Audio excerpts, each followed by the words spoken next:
What's up, everybody? It's Soren Baker. Amir, Rahimi. And we're back for the Great Debaters. And today, for our return, we're taking it to the South. 3-6 Mafia, y'all. Get ready.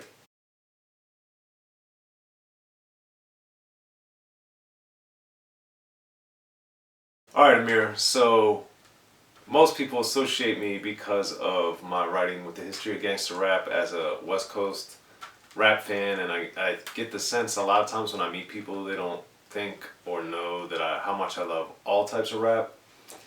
And for that reason, we decided to go with a little 3-6 Mafia, one of my favorite, and in my opinion, one of the best rap groups of all time.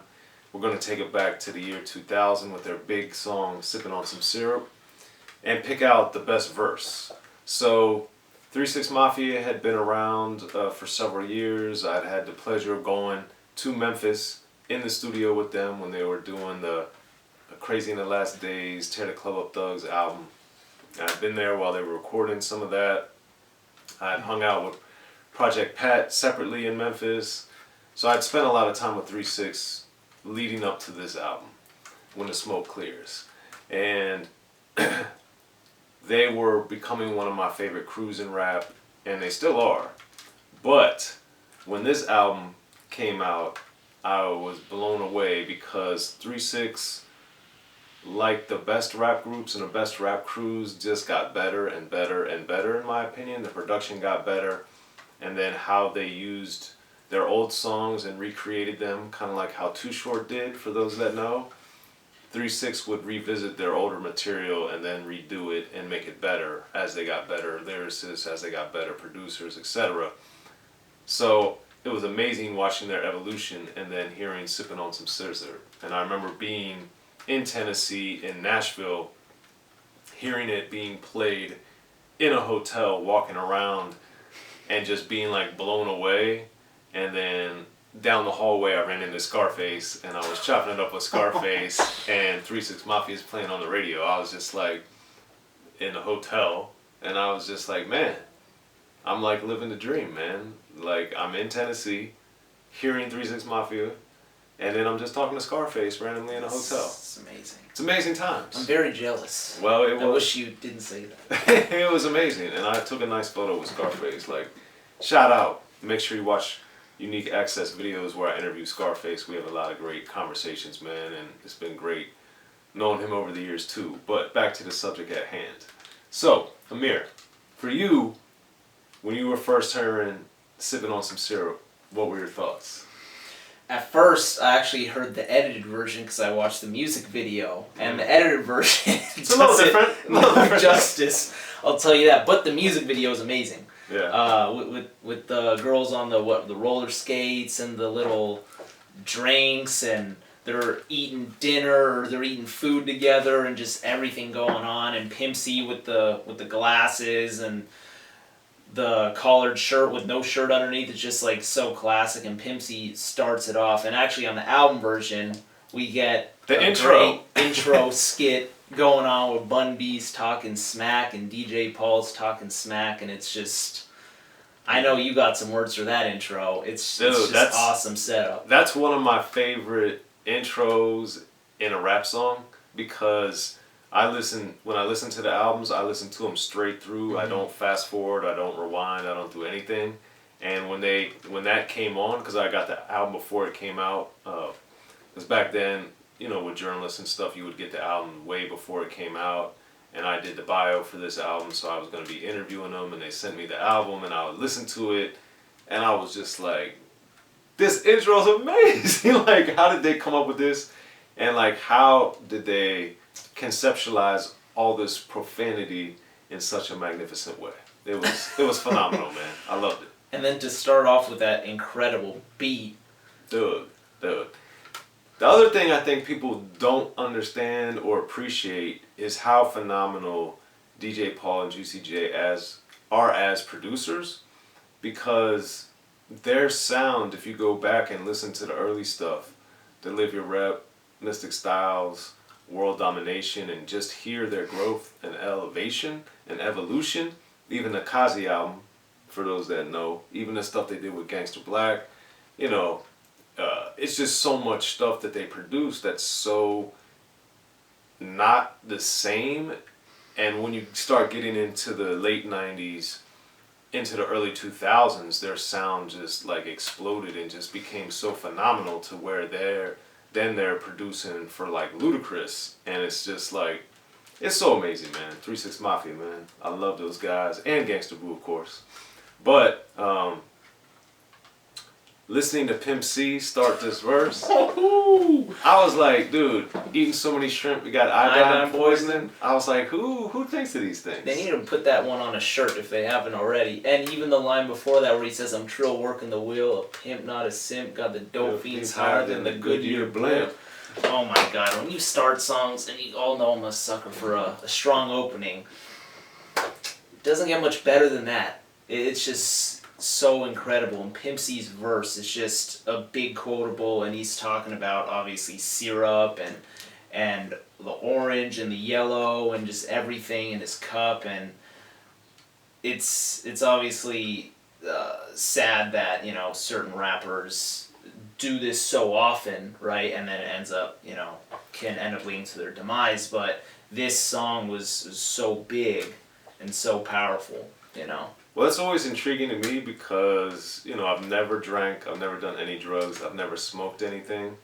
So it's always interesting for me to hear all this celebration of drugs as someone who doesn't and has never done them myself.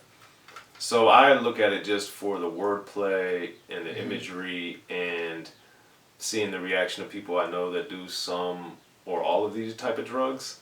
So, you know, I just look at it for the music side of it and the entertainment aspect of it and because I just don't have the experience of being intoxicated, inebriated, high, low, slow, chopped, screwed, none of that. Don't have any first-hand knowledge of what it is. I've seen it hundreds of times, probably thousands. But anyway, as we move on, then DJ Paul comes in, and it's interesting because, you know, DJ Paul, all of 3-6 Mafia, I think, are grossly underrated as rappers too. And DJ Paul, I think, was interesting because Pimp C's his lyrics and delivery is so kind of like slow, steady, and powerful. And then DJ Paul comes in kind of choppy, you know, stuttery almost, and just kind of a very different vibe on it. So what did you think when you were hearing that?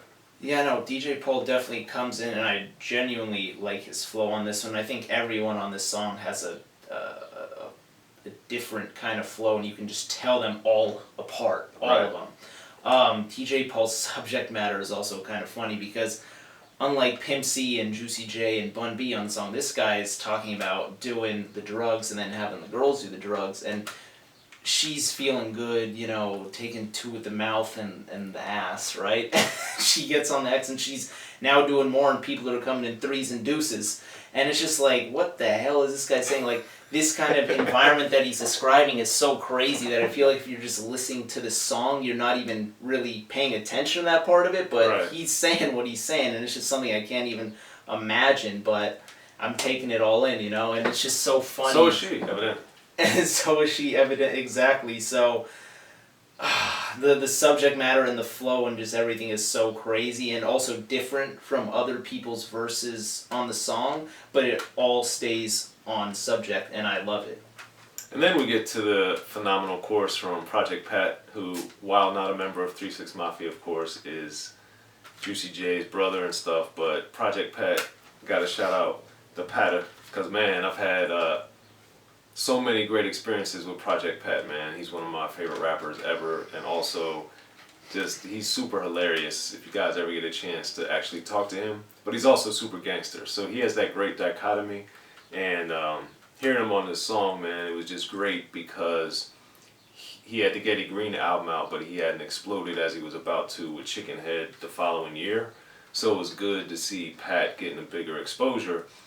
And then we get to his brother Juicy J for the next verse. And I gotta say, when I first heard Juicy J's verse on Sippin On Some Syrup, I was, as somebody that's listened to rap nonstop since I was 10 years old, I don't recall hearing a verse where so many different drugs were named, and they were all being taken by the same person in one verse, and just weaving in and out of them, and I was just like blown away. Mm-hmm. No offense to the blow, but I was just like, what is he talking? Like, what? I know we're talking about syrup, but he's talking about 17 other drugs, man, in a verse.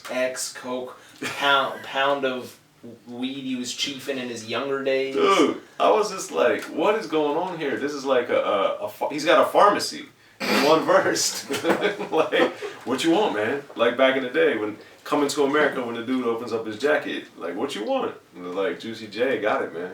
Man, and you summed that one up perfectly, because how many drugs did he mention? Dude. It was just insane. And man, I used to work in radio as well, and I just remember hearing stories from various people just saying they don't know how certain people in 3-6 Mafia are still alive, because they've seen them do so many drugs. Man. And I don't even know, and this song is like kind of a perfect example that these people are really talking about the drugs, they're doing the drugs, they're telling you the experiences they have while on drugs, and it's crazy, and some that I nor Soren can really relate to, but we do enjoy what we're hearing, and the visual things that we're seeing in our brain as we're describing it. It's just nuts. Yeah. So, Juicy J, I think, is amazing, and I think his solo career has shown that.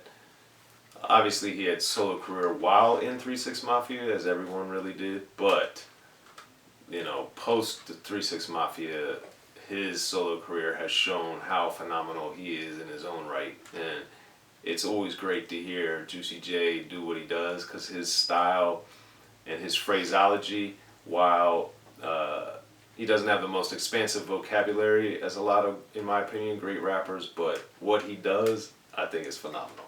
Oh, he's awesome. So, Bun B comes in with a sledgehammer to end the song.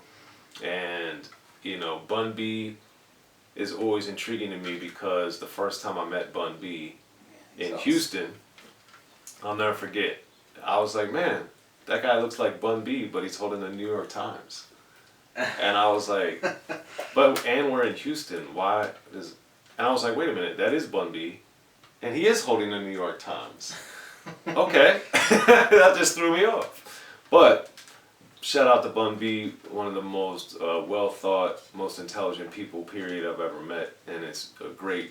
I've had a lot of long talks with him over the years, and listening to this verse was great, because unlike, I'd say, the other 3 verses, this one is the least sipping on some scissory, but he still, you know, relates it, ties it into the topic in a more, I'd say, forceful and menacing way, as opposed to a pure taking in drugs way. And that's pretty spot on, I would say. Also, his voice is deep but smooth, the way he sang things, and I love how he mentions John Vito. It's awesome. And yeah, he does tie in, damn right, and he does tie in the scissor as well, and he's got the cute thing on his arm, or sexy thing on his arm. I love the way Bun B just flows with his words and terms. So he closed it off very, very well. Yes, yes. So Amir, now that we've gone through all the verses on Sippin On Some Syrup, what's your favorite verse and why? Or what's the best verse and why, I should say. What's the best I like the favorite better than the best. You gotta do the best, man.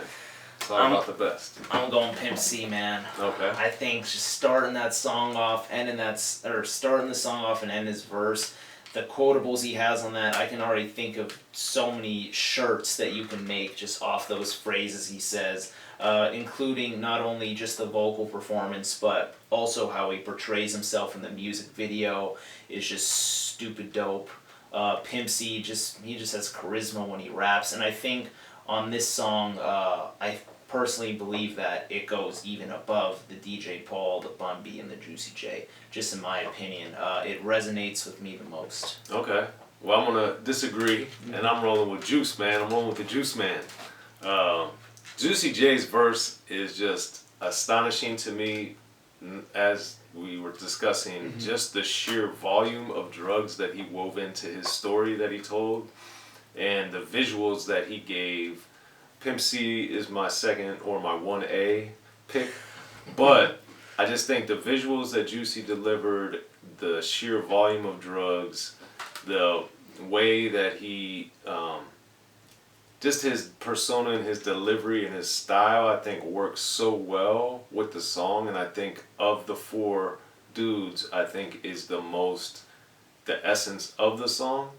Because I think that, you know, the other people, the other three dudes, in different ways, do it their way. But I think Juice is like the one that really gets the essence of Sippin On Syrup. So that's what I'm rolling with. But anyway, that's what I think. That's what Amir thinks.